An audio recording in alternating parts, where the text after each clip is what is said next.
ஆலய திருநீரை அணிந்திடுவோம், அந்த ஆயிரங்கரத்தாளை பணிந்திடுவோம்.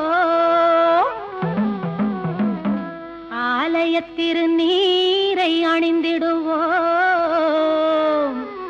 அந்த ஆயிரங்கரத்தாளை பணிந்திடுவோம்.